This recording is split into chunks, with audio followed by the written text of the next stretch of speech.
Good morning, friends. It is almost 7 in the morning and I'm about to head off to the Greyhound station and visit Montreal for the day. And we'll see how much I remember to film, but I'm excited to meet up with some knitters today.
I'm back in Ottawa now, in my living room. I had the best day ever and I was very sad to have to leave. Yeah, it was a really fun day and I got to meet some new friends and put some some faces to some names that I knew from Instagram and people that I've chatted with only on Instagram. So that was really great and everyone was really nice. Yeah, but now I'm here again, but that is not it for this weekend. Tomorrow I'm going to be going to Canada, so that's about an hour by bus ride from where I am. It's in Ottawa still, but it's just a little bit further out. I'm going there because a new yarn store opened there. Previously, it was a store called Yarn Forward, but now it's been reopened as Yarns You'll Love, in the same location, just with a new owner. So I'm gonna go check it out. It does seem like it has a different sort of aesthetic and offering than Wabi Sabi, so I'm excited to see what I can find. I did buy something while I was in Montreal today, though. So I went to MAISON TRICOTÉE first, and they have a house yarn, which they're also beautiful. But I originally saw this yarn in Wabi Sabi, and they just picked up a few cones when they were at Twist, so it's not really something that they usually sell, I think, to other retailers. But yeah, Wabi Sabi just had a few cones that they picked up themselves, I think, from Twist. So when I was there at Maison Tricoté today, I had to go pick up this. Do you see how fuzzy it is? So it is 50% BFL and 35% kid mohair, and it is so soft. And 15% nylon as well, so it's sturdy, so I think you can use this for socks, but I probably won't. It's one of the I don't know, just something about this color and this composition is very inspiring, and I'm trying to figure out, I've been thinking about color blocking with it, so using that as sort of an accent section in a larger sweater. And now I'm thinking maybe I can use up the rest of the yarn that I used for my Galway cardigan, which very annoyingly used like 5 less skeins than it actually called for. So I have like 2 leftovers of the gray and 1 leftover of both of the yellows and 1 whole skein of the white. So I'm trying to figure out ways to use it up. So I'm thinking like it would be really pretty as like a pink, gray, and white combo on a color block sweater.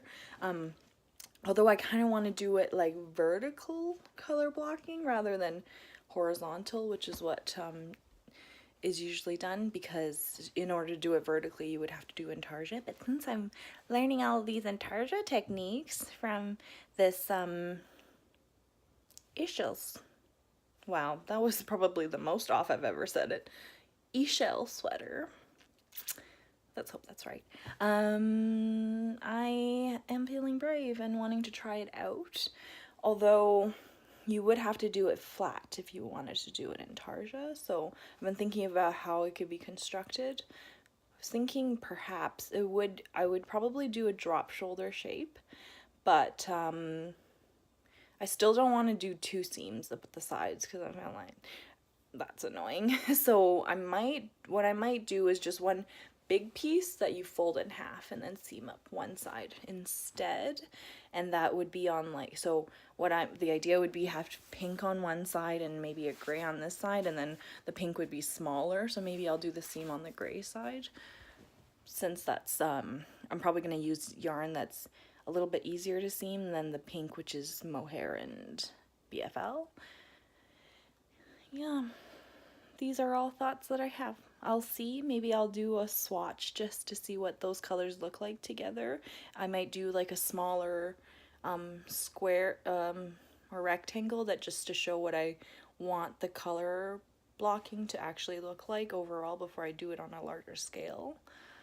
Yeah, those are some thoughts that I have. Okay, one last thing I have to tell you. My friend Naomi, who is at Knit the Sundown on Instagram, has just embarked on a new wonderful endeavor. She's starting her own yarn dyeing company called Humble Knits, and she just has such a brilliant approach to things, and of amazing color sense. So I think it's going to be really exciting to see what she comes out with. So please go give her a follow at humble_MTL. And I filmed this a few times trying to explain kind of what she's about, and I don't feel like I can articulate it particularly well, so I think it'd be easier if you guys just go check her out. She's very thoughtful about everything that goes into the dyeing, into her designs, and a lot of it, I think she did her first dye project as part of her final project in her master's degree in knitwear design, where she kind of looked at nostalgia through clothing and things like that. So anyway, again, I can't really articulate it as well as she can, so please just go check her out. Again, it's at humble_MTL. Go follow it now. Do it now. But continue watching. But do it now. Okay. Bye-bye.